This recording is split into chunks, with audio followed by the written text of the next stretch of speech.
Welcome back, everyone. We're diving deep today into the world of psychedelics. Oh, yeah, that's right. A fascinating world.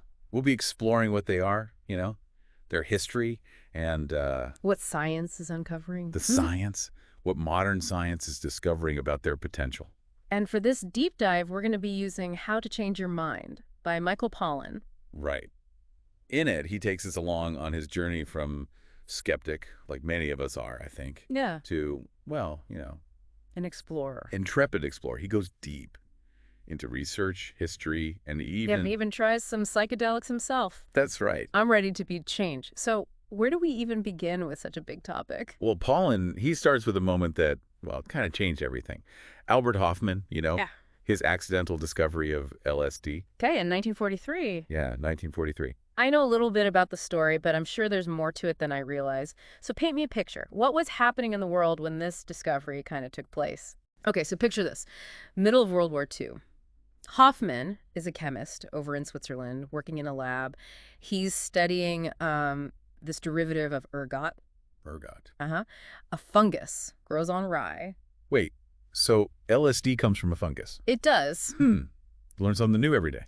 It's interesting, too. Ergot has a long history, right, of being both a source of remedies for medicine, but also, Accidental poisoning. yeah. There were even these outbreaks in the Middle Ages called St. Anthony's Fire, Oh, I've heard of that. which were actually linked to bread, contaminated with That's ergot, hallucinations. and all sorts of strange symptoms. Wow, a bad bread day for sure. Yeah, but back to Hoffman. Yeah, so what was he like even trying to create with his fungus? So he wasn't actually trying to make a mind-altering substance. He was synthesizing these compounds, potentially for pharmaceuticals. Okay. Then one day he accidentally absorbs this tiny amount of LSD, the new substance, and things get interesting. That's an understatement, right? Yeah. Okay, I've heard about Hoffman's bicycle ride. Is that part of this whole thing? Oh, it is. So he goes home to rest, right? He just feels a bit strange. But then things intensify, and he's feeling dizzy, anxious, and everything's Morphing and shimmering. yeah. And, it was during the war, so cars were scarce. Yeah. So he decides to ride his bike home. I bet that added to the whole surreal experience. I'm sure. I can only imagine. But eventually he saw it in a different light. Yeah. The initial fear subsided, and everything started to, glisten and sparkle. Said that. Yeah, he said that. And he felt a sense of wonder and even euphoria. Wow. So this was like the birth of LSD. It marked the birth of LSD, and it led him to more experiments. Intentionally this time. Yeah, intentionally taking a larger dose just a few days later. And so this is where the research began. Right. So his discovery, it really ignited this wave of interest In LSD. in LSD and other psychedelics too, particularly in the 50s and 60s. There was this real excitement and this optimism about the potential of LSD. To unlock the secrets of the mind. Yeah, to treat all sorts of mental health conditions. I mean, there were hundreds of studies published. So a golden age of psychedelic research. Yeah. And some researchers were saying that these substances were like miracle drugs. Interesting. Yeah. So how did we go from scientific labs to tie-dye and, rock concerts? Was that all Timothy Leary? Well, he definitely played a role. Okay. He was a psychologist at Harvard. Right. And he conducted some of that early research on psilocybin, but he became increasingly vocal, about the potential of psilocybin, but for personal growth and spiritual exploration. Okay. Really going beyond the clinical applications. Right. And, of course, he's famous for turn on, tune in, drop out, Right. which became a counterculture mantra. Didn't he get fired from Harvard? He did. For giving psychedelics to students? Yeah, he was giving them to students. He was a controversial figure, for sure. Well, yeah, for sure. Both admired and criticized for his unconventional methods. His advocacy, for sure. Yeah, his advocacy for widespread use. Right. It seems like things went off the rails a bit. It was a complex time. I mean, there were genuine breakthroughs happening. Yeah. But also the media was sensationalizing bad trips and, the dangers. The Right. public perception changed so fast, Right. leading to all these government restrictions. And then a crackdown. By the late 60s. Yeah, most of the research had just completely stopped. Oh, wow. The curtain closed on this era. Yeah, psychedelics went underground. Yeah. shrouded in, stigma. This information Yeah, for decades. and that promising early research was just, Forgotten. yeah. Forgotten. It's really a shame. But thankfully, things are changing, like Pollan's book shows. Yes, absolutely. We're seeing a resurgence of serious scientific research with a renewed interest in, the therapeutic applications for things like depression, anxiety, addiction. Okay, that's good. That brings us to this idea of a mystical experience, Yes. which is a huge part of the book. Uh-huh. And this is where things get really mind-bending. So what are we talking about? So people who have taken, high doses of psychedelics, they often describe these profound experiences, almost life-altering. Not just seeing colors and patterns. No, it's more than that. It's about this deep sense of interconnectedness, oneness, Okay. unity with everything, Wow. and even like transcending the self. Almost sounds spiritual, like something you'd read about in a religious text. That's what's so interesting. These experiences, they can be meaningful and profound regardless of beliefs. Religious or otherwise? Right. Okay. So are researchers just like taking people at their word? Or are they trying to measure these experiences scientifically? Oh, they're using a scientific approach. They use questionnaires like the Mystical experience questionnaire. yeah, to try and quantify Okay. and understand these subjective experiences. Right. They're looking at brain activity using, fMRI and other techniques. Makes you wonder, are these experiences real or are they just hallucinations? A tricky question. That is the million-dollar question. And it's a question that Pollan wrestles with throughout the book. Yeah.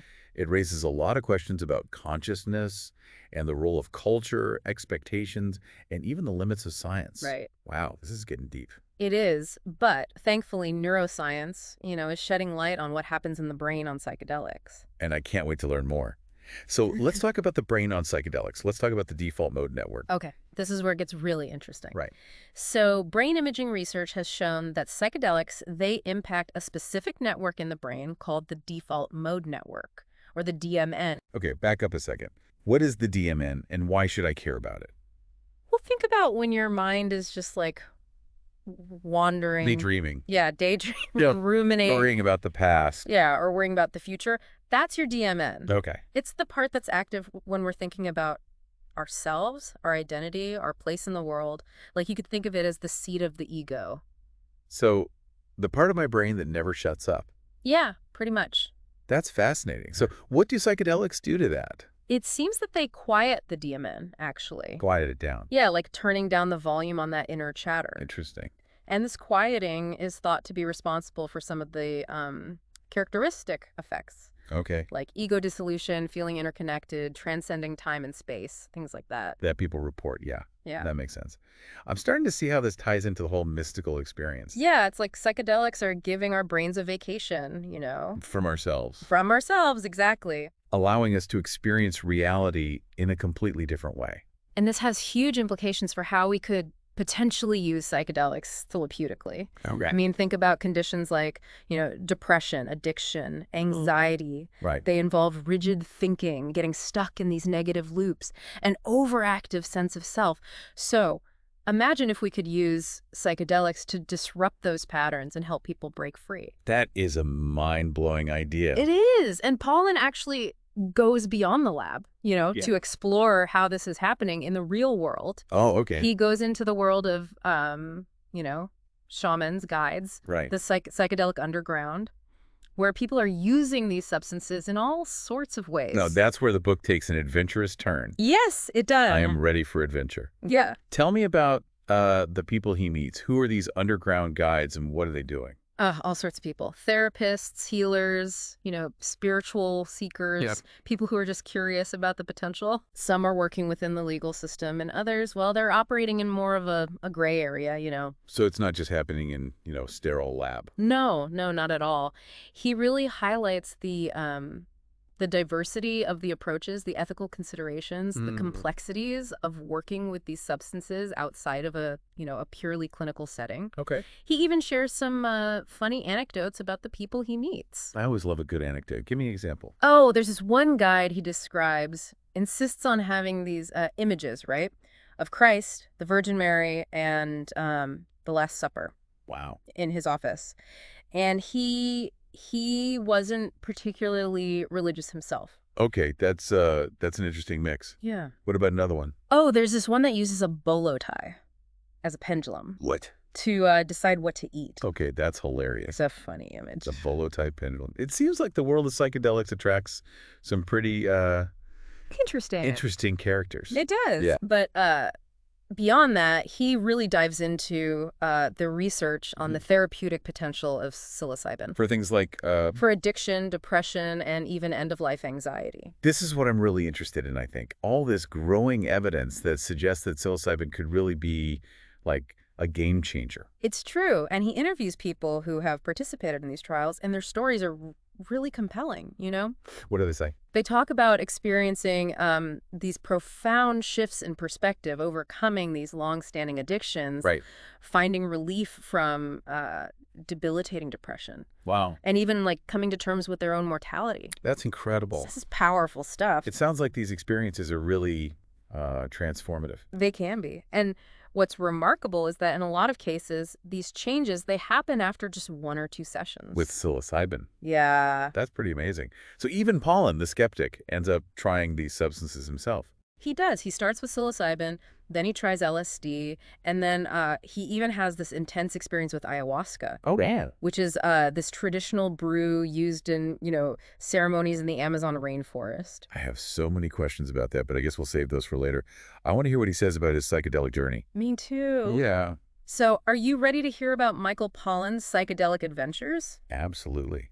What was that first experience like? I know he started with psilocybin. Did he have one of those mystical experiences we were talking about? He did. And what's so fascinating is, like, how his experience, it mirrored, what research is finding in the lab. Yeah. Remember, we talked about the quieting of the default mode network? Yeah, the part that's always chattering about, ourselves, our place in the world. Exactly. So during his psilocybin journey, Pollan, he describes this feeling of his ego dissolving.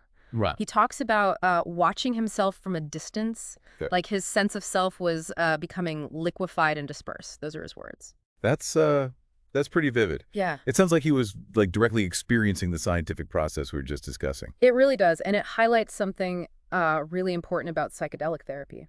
What's that? It's not just about taking a pill. The Yeah. context, the set and setting, it plays a huge role. I've heard that term before, set and setting. Can you explain it a little bit? Of course. So set refers to the person's mindset, going into the experience. Right. Like their intentions, their expectations, their Mhm. emotional state. And setting refers to the physical and social environment. Okay. Like the therapist, the room, the music, the overall atmosphere. All Yeah. those things can really influence the experience. So it's not like you just show up, swallow a capsule, and that's it. No.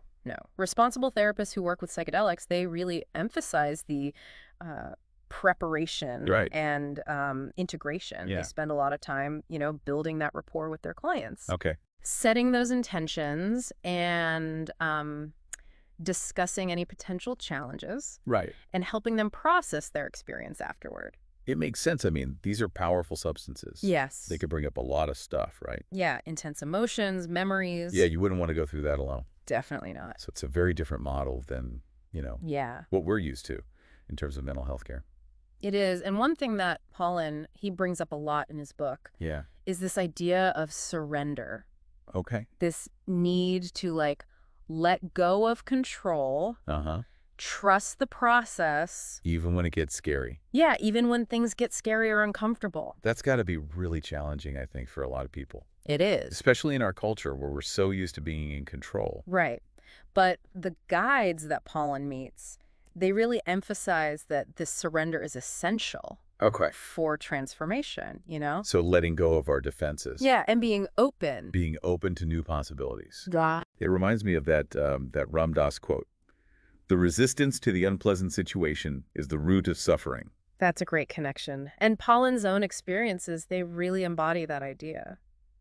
So speaking of confronting fears, I got to ask about the toad. Yeah. His experience smoking the venom. The Sonoran Desert toad. Yeah, that sounds intense. It does. What did he even do? So I have to preface this, this is not something to be taken lightly at all. Yeah. The venom of this toad, it contains 5-MeO-DMT, which is a very potent psychedelic. Okay. It's different from psilocybin or LSD. Different. Okay.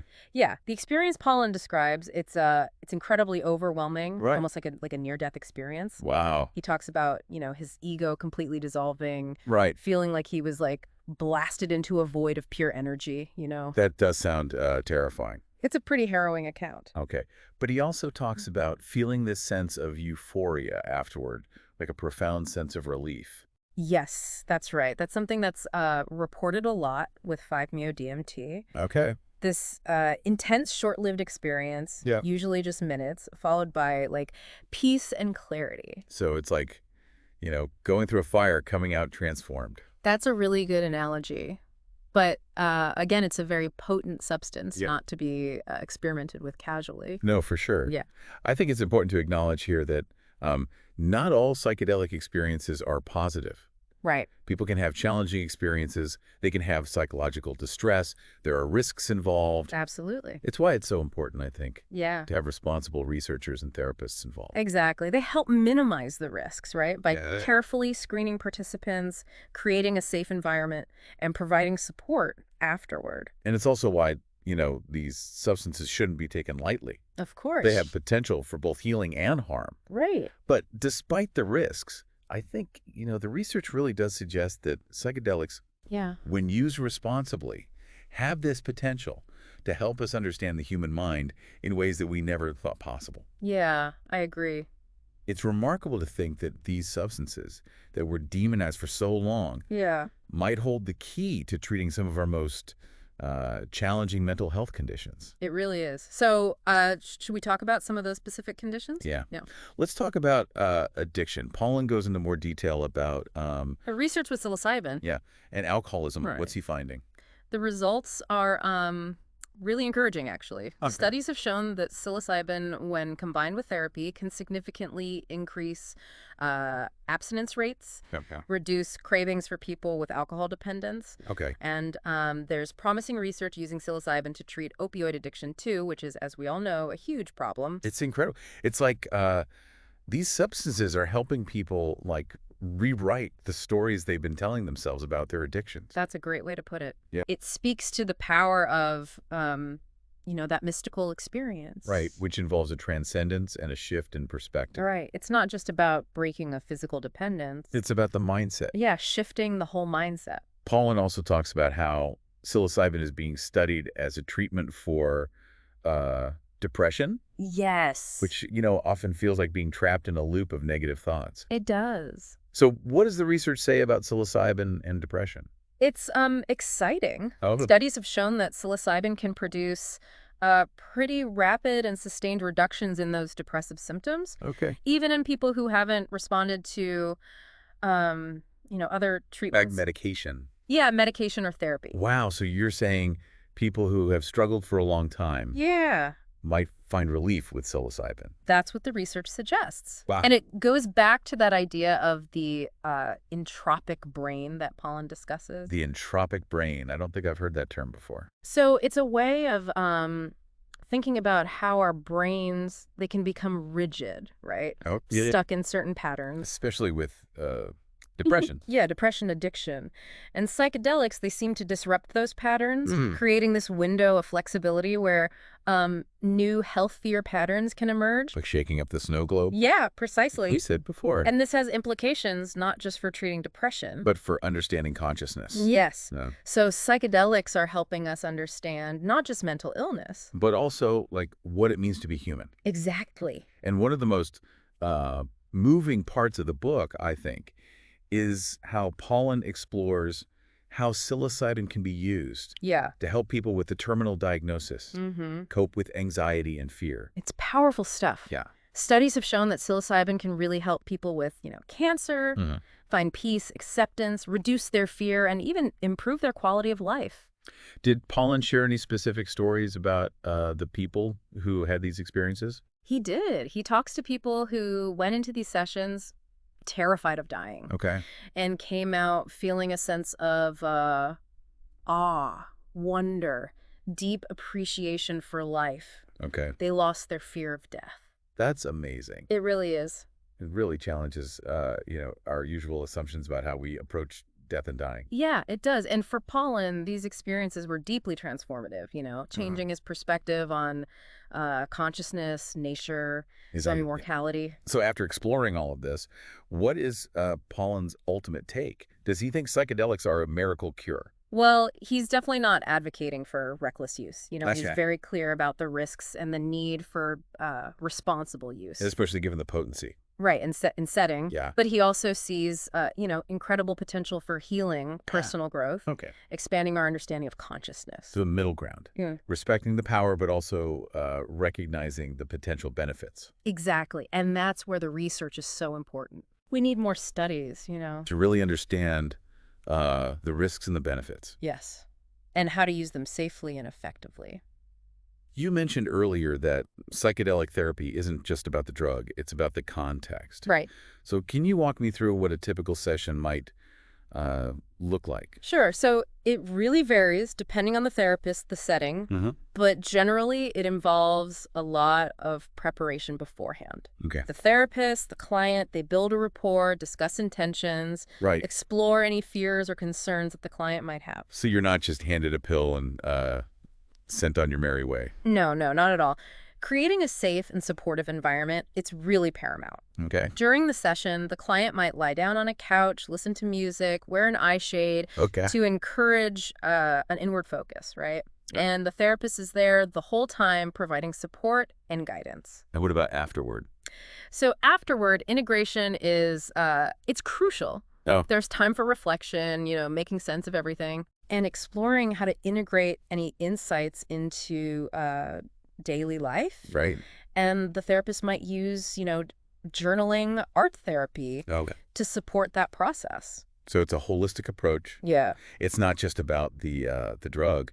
It's about the whole journey. it is. And I think that's what makes psychedelic therapy so unique and potentially transformative. Right. It's about creating a container Yeah. for, a profound experience. Yeah. Supporting people through challenging moments and helping them weave their insights into their lives. It really is a different model It is. of mental health care. Yeah, it raises a lot of questions about, The future of psychiatry. the role of spirituality. Consciousness. Yes, the nature of consciousness itself. It's a lot to ponder. It is, and those are questions that Pollan wrestles with in the book. Well, after this deep dive, I feel like my mind has been changed.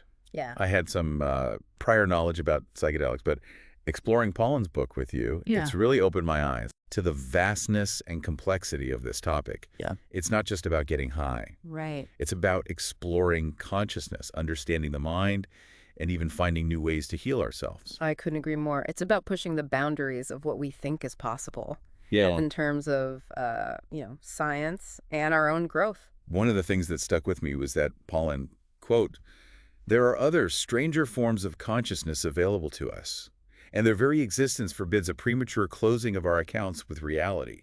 That's a great quote. Yeah, It really captures what we've been talking about. I think so. It's an invitation, right, to Yeah. be curious, to keep exploring, and to, remain open to the mysteries of consciousness. So if you're listening and even a little bit intrigued, I highly recommend checking out Michael Pollan's How to Change Your Mind. Yeah, it's a journey worth taking. It really is. We really are, I think, on the verge of something big, Yeah. This research is so compelling. Yeah. And Pollan's book, that's a testament to that. It is. It really makes you think differently, not just about psychedelics, but about reality itself. Yeah. I think that's one of the most powerful parts of all this, how it makes us question our assumptions about consciousness and what we even consider real. Right. Like if these mystical experiences can be so transformative, so life-changing for people, Yeah. what does that say about, how we normally experience the world, Yeah. without psychedelics? That is the big question, isn't it? Takes Yeah. us right to the heart of these philosophical debates about consciousness, perception, reality. Debates that have been going on for centuries. Yeah. Psychedelics, they seem to offer a direct experience of these questions in a way that logic just can't. I think that's what fascinates me most about all this. It's not just science, it's philosophy. It's spiritual. Yeah, it's spirituality, all like woven together. Right. And it's important to remember that many cultures, throughout history, they've used psychedelics in spiritual and ritual contexts. Oh, yeah, for sure. They saw them as a way to, connect with the divine, Right. access hidden knowledge. To heal. Yeah, to heal. So this isn't just a, modern Western phenomenon. Right. It's been a part of human experience for a really long time. It's like woven into these traditions, Yeah, indigenous traditions. around the world. Around the world. We got to approach this topic with humility, I think, Yes, definitely. and respect for, the traditions that have come before. I agree. There's a lot of wisdom to be learned Yeah. from these traditions, Yeah. from the people who have been, working with these substances for generations. It's like we're rediscovering something that's been known, but, got lost or forgotten. Yeah. In a way. It's a good way to put it. And, even with all this renewed interest, the research, there's still a lot we don't know. Right. We're just starting to, really understand how they work in the brain. Yeah. How to use them safely. We talked a little bit about the legal landscape. Mm. Obviously, psychedelics were outlawed back in the 60s. Yeah. But things are changing. They are changing. What's the current state of affairs? So there's this growing movement, right, to decriminalize or even legalize certain psychedelics. Okay. Especially for, therapeutic use. Okay. And this shift is happening everywhere, in science, among policymakers, even just like in culture. So we're seeing changes not just in the labs, but like in the laws. In the laws, yeah. Public perception. Public perception. Wow. So a few cities, few states Mhm. have decriminalized psilocybin, Yeah. And there are efforts to reschedule it federally, which would which would make it easier to do research and potentially make it available medically. wow, that's pretty exciting. It is. The tide is turning. I think so. And I think this shift, is driven by a few things. First, the science showing the potential. And then there's this growing awareness of the limitations of current treatments, right? Yeah. Like people are looking for alternatives. Yeah. They're searching for alternatives to the usual medications and therapies. Right. And then there's this, cultural shift. People are more open, to exploring these non-ordinary states of consciousness Okay. and different approaches to healing. It's like we're at this crossroads Yeah. where science and culture and policy are all coming together. To create this new For landscape psychedelics. to psychedelics, yeah. It'll be interesting to see where it all goes. It's a historic moment. It really is. Well, after this deep dive, I can say my mind has been changed. Yeah. I had some prior knowledge. Uh-huh. But exploring this book with you, it's really opened my eyes to the vastness and complexity of this whole topic. Yeah. It's not just about getting high. Right. It's about exploring consciousness, understanding the human mind, and finding new ways to heal. I couldn't agree more. Yeah. It's about pushing those boundaries, of what's possible, both scientifically and personally. I really like that Pollan quote. There are other stranger forms of consciousness available to us, and their very existence forbids a premature closing of our accounts with reality. That's a good one. It is, right? It really captures, the essence of what we've been talking about. It's an invitation to Right. be curious, to keep exploring, to be open to those mysteries, It's mysteries. to the mysteries of consciousness. Exactly. So to everyone listening, if you're intrigued by this topic at all, yeah, check out How to Change Your Mind. it's worth it. It's a journey worth taking. Thanks for joining us on this deep dive. Thank you for having me.